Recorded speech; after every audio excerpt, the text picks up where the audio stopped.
evening, everyone. Good to see you all here tonight. Today's a very exciting day for basketball fans across the DMV.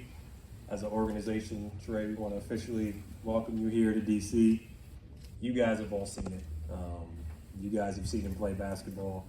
He plays an exciting brand of basketball that we're looking forward to seeing here.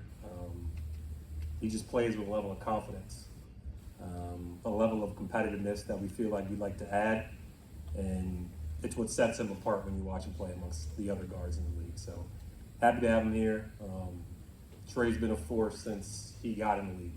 Day one, rookie year, he evolved into one of the best and elite proven playmakers. And that's something that we're going to be continuing looking for while he's here.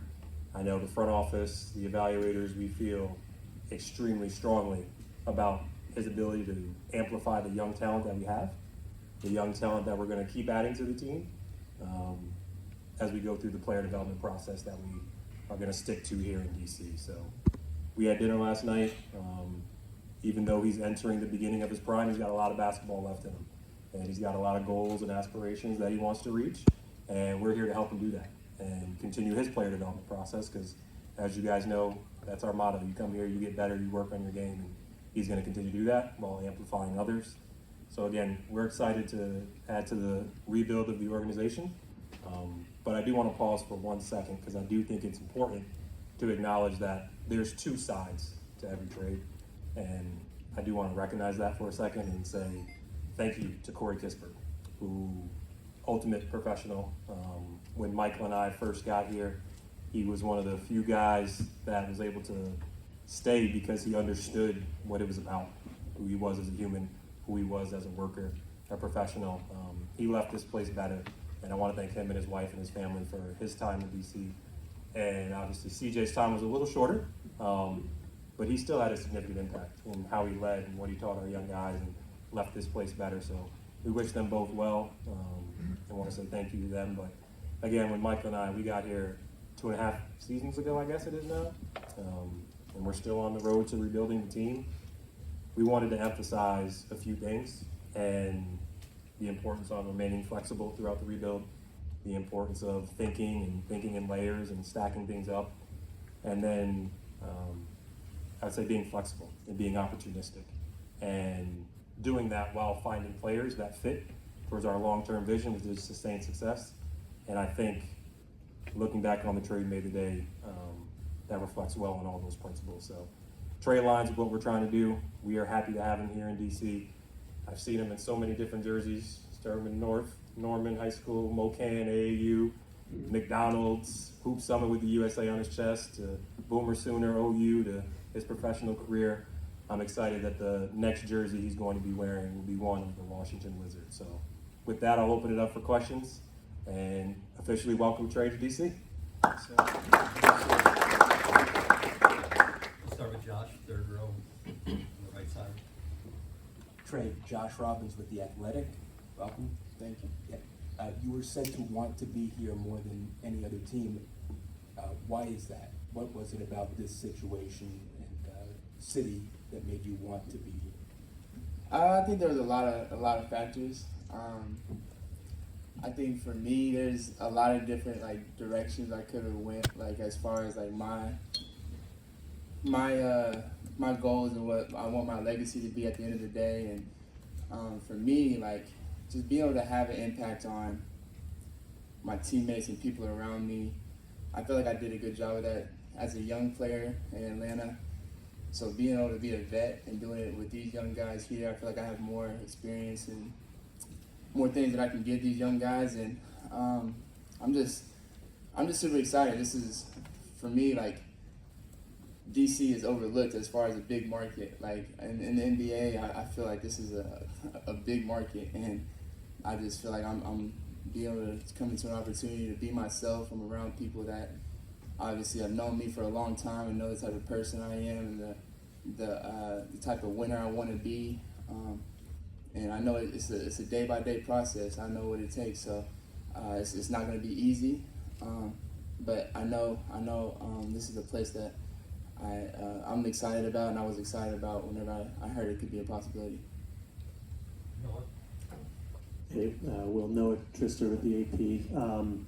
Just aside from the availability, what made this the right time in your rebuild to try to make a move like this, and did the teams, I guess, Yeah, I think, improve results over the last few weeks? Did that play a role in it?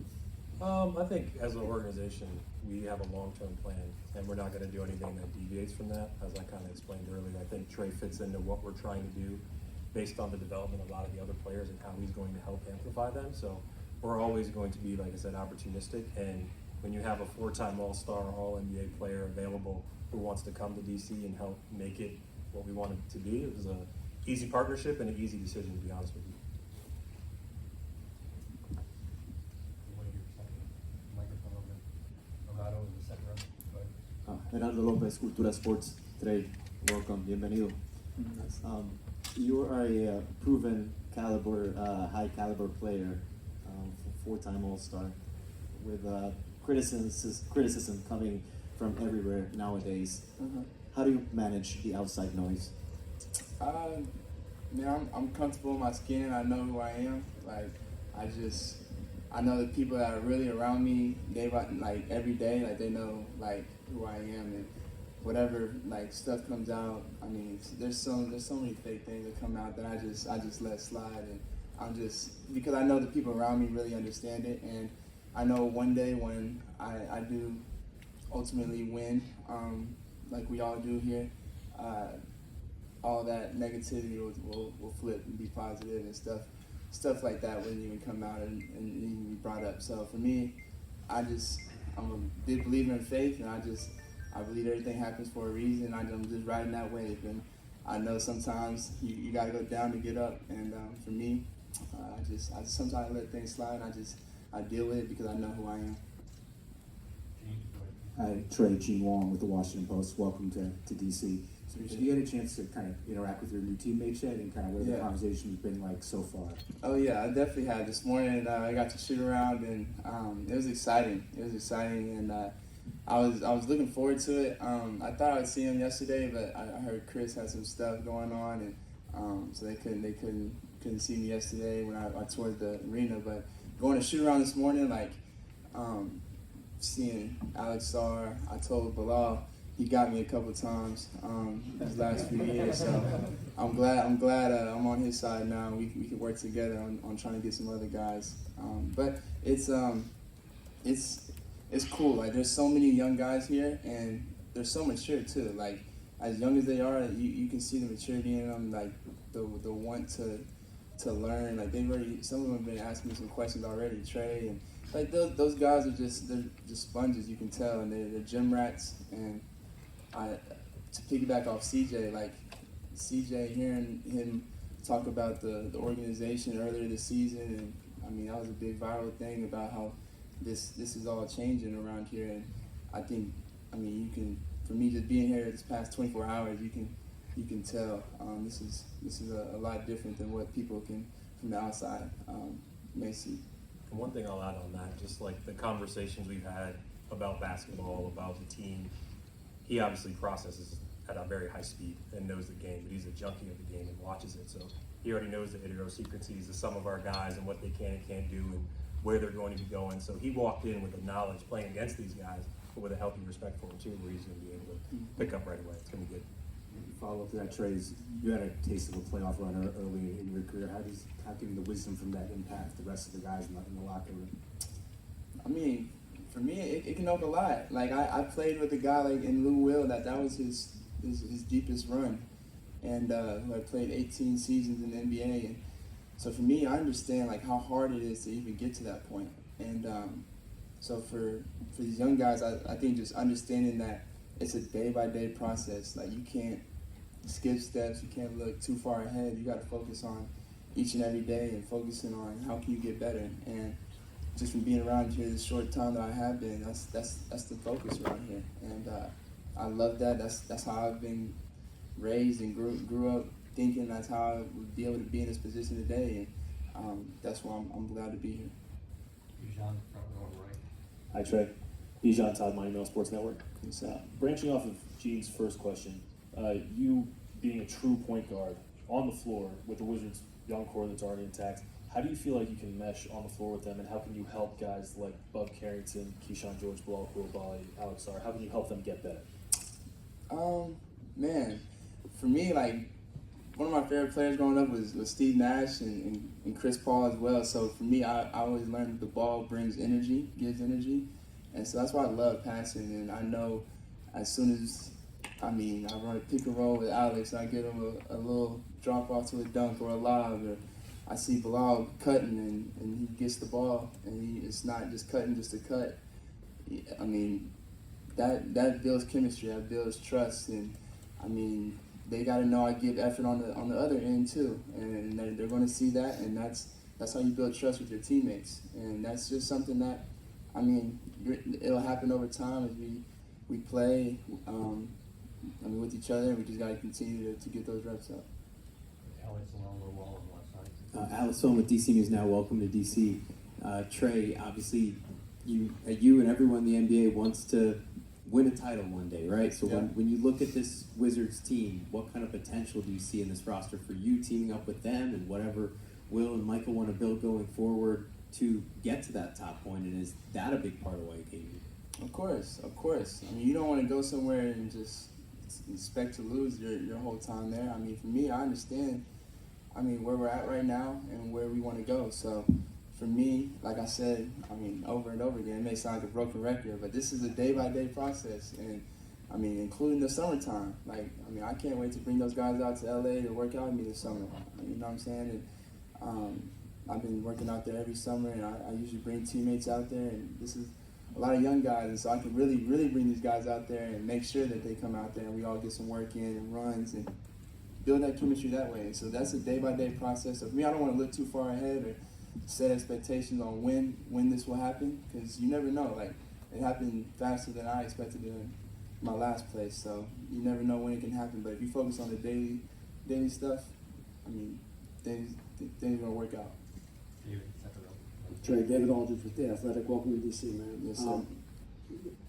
You mentioned it before that things are different in this organization than they were maybe recently, and I just wonder what are you seeing from management, ownership, coaching, infrastructure that leads you to believe, hey, this is different now? You hit all the points. You hit all the bullet points. I think they've been here for a few years now, and just being able to watch from afar and just some of the pieces that they've gotten since they've been here, and the headaches I've had these last couple of times playing against them, you kind of see the difference and feel the difference from the way they play. And I know a lot of the guys on the coaching staff, and from even some of them back in OKC, and when I was a kid. So that's a big. When it comes to trust, you have to be able to trust that people around you know who you are. And so everything about this place, and they're talking about the arena, the lower part, everything that's new right now is, it's ridiculous. I can't wait till it's fully finished in a couple of years. So, this is just, it's on its way up, and I hope I'm a piece of this puzzle on the way up with it. You were a young guy in Atlanta when they took a big jump, and I just wonder what drives winning when you are young and you don't really know how to win in this league. How do you kind of get to that level where winning is a constant and winning is expected? Yeah, it's not easy, especially as a young team. It's very easy as a young player to come into this league and focus on yourself and how to get to that next deal and next whatever, because it's new, it's a dream come true. So if you have those vets that, I've had experience and can tell you that, trust me, if you win, everything else is going to take care of itself. Those are the type of teams that have those young guys that are able to win at an early age or even faster than expected, because they're just more mature and they understand that no matter what you do, if you're a part of that winning team, you're gonna breed success, and whether it's there or somewhere else, and you can expand. So I think that's just having great vets, and you never know what can happen if you have those types of vets around. Back on the left side, Natalie along the wall. Hi, Trae. Now it's about 87 years. Welcome to Washington, first and foremost. It's been a while since you put on a new team's jersey for the first time, wore a team's colors. If you could just walk us through what that moment was like putting on that Wizards jersey for the first time. It was surreal. different. It was special. Like it's gonna feel even more real the first time I put it on and walk out there and I walk out that tunnel and right behind that bench. It's gonna. I mean, I'll be able to really feel what it's like. But today it was just something new. I'm just embracing everything about this place and this moment so far. So I'm just enjoying it all. So it felt amazing. Any significance behind switching to 3? That was my freshman year of high school number, so it was the first one right before I changed it to 11, so I turned it back. Back to the beginning. Back to the beginning. Will still might follow up, so I'll do that. Third row, the right, Mark, go ahead. Trey, Yes, sir. how do you reflect back on your time in LA? Oh man, I loved it, man. I enjoyed it. I mean, for me, going there as a 19, 20-year-old, like, it was a dream come true, being able to be drafted there. I have nothing but love and respect to the rest of the family. I mean, it was kind of their beginning of being in Atlanta too, so going in there at the same time with them, it was a dream come true. And I'm happy that I had that. I felt like I needed that to be where I'm at today. And going forward, I think that everything that I learned there is just going to make me the better player and the better person I need to be for this organization going forward. And I'm just so thankful and for my time there. But I'm excited about this next one. Third row on the left, Chad, go ahead. Chad Ricardo, Fox 5 DC. Trae, welcome to the district, brother. I want to ask you, this is a fan base that has been starving for a talent such as yourself for years and years now. I've talked to them, they're excited that you're here. What does it mean to you to already have the district behind you before you ever even step on the court? Oh man, it means a lot. It means a lot to have a lot of the fan base here. Obviously, showing support, showing love. I want people to continue to show love, not only to me but to my teammates and to this team for the rest of this season and going forward. Like I walked into the arena yesterday and I was telling Will how I wanted to see this place sold out.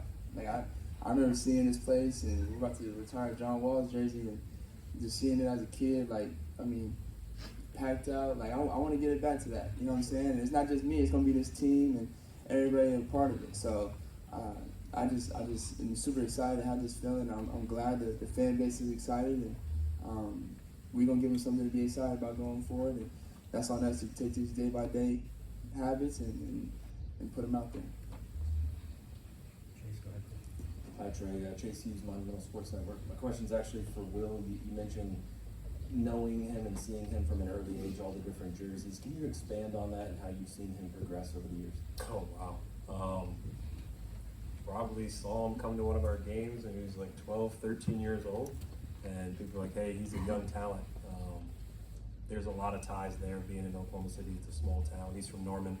My wife's from Norman. Our whole family lived there. He went to OU. My wife's family all worked at OU, went to OU. So known him for a very long time. When you're in a city like that and you have the player of the year type candidates in high school and college, it's very easy to see him. So you run and you see him in the different gyms and then you learn his family. You know what he's about. You know the fiber that he comes from. So always kept in touch with the family, kept in touch with him once he became a professional player and watched him through the ranks. I think the other thing I'm noting is having Travis Schlenk, who drafted him, who's one of our head VP decision makers in the evaluation space, and the connectivity that they had, it made it a lot easier when you're doing background research to know that you know people who truly know his family and truly know the kid. You don't have to listen to some of the rumors that you guys were talking about. So it made us feel even more comfortable, but he's the guy that was always in the gym. Every time he would go to OU practice, even when he wasn't going to OU yet and was taking other offers, he was in their gym working. And you'd be like, who's that kid? Because he's just a basketball junkie, and I think that's how he leads and how he speaks. And to his credit, when I go watch him at OU practice, he'd have his little brother in there. And his little brother would be working, and now he's becoming a player in high school in OKC. So it's a special family. He's a special person. He's no longer a kid anymore. He's kind of grown up. But he's all about basketball. He's all about family. He's all about his faith. And those are things and pillars that he believes in and I believe in as well. So for me, it was an easy one to just reconnect and tap back in and bring him to DC. Two more questions. Martenzi Johnson with Anscape. Trae, where are you at in the process of getting back on the court and being able to play for the Wizards this season? Yeah, I'm. I mean, man, I've been playing through some injuries this year, obviously, and I mean, I'm coming over here doing these physicals. They want to make sure I'm right. and things like that. Obviously, I've been playing through some stuff early on, but I just gotta leave it up to them and make sure that, because obviously they want to make sure I'm right, and I do too. I don't want to come back and not be myself for this team and for the city. So I'll just leave it up to them to make sure they let you know when I'm coming back, hopefully soon. Final question to Creeder, fourth row. Go ahead. Hi, Trae, Creeder Parks, Double Take Sports. Welcome to DC. Earlier you mentioned having more goals that you want to accomplish, and you spoke about legacy. So at this point in your career and moving forward, what are some of those goals, and what do you want your legacy to be? Yeah, I mean, it's a great question. My goals, I think for me, I just want to continue. It sounds like a broken record, but I just want to get better, like each and every day. Like I know I'm not a finished product. I know people look at me as a finished product sometimes, and I don't know. I don't have the baby face. Maybe I can go back to it, but I got so much to improve on as on the court, off the court, and I feel like I've gotten so much better. But my goal is I just want to bring the best out of these young guys as far as on the court. I want to, like, when I do and I'm able to be right and get on the court, I mean, show that I can bring the best out of this team and these young guys that I'm around, and hopefully make an all-star too out of some of these other guys. And that's my goal for this. And my legacy has probably nothing to do with basketball. It's more about the kids that I'm around, and the kids that I inspired back even in Atlanta. Like, that was probably one of the hardest things. Like, just some of the parents that have to tell their kids that I'm gone, and they don't really understand that this is basketball and this is a business, and sometimes players have to leave. But for me, that's part of my legacy. I want to leave that same type of legacy here in DC. I'm going to be out in the community and holidays, summer times, things like that. I'm going to be around, and that's what I want my legacy to be. It's more than basketball. Thank you, Trae. Thank you, Will. Thank you, everyone.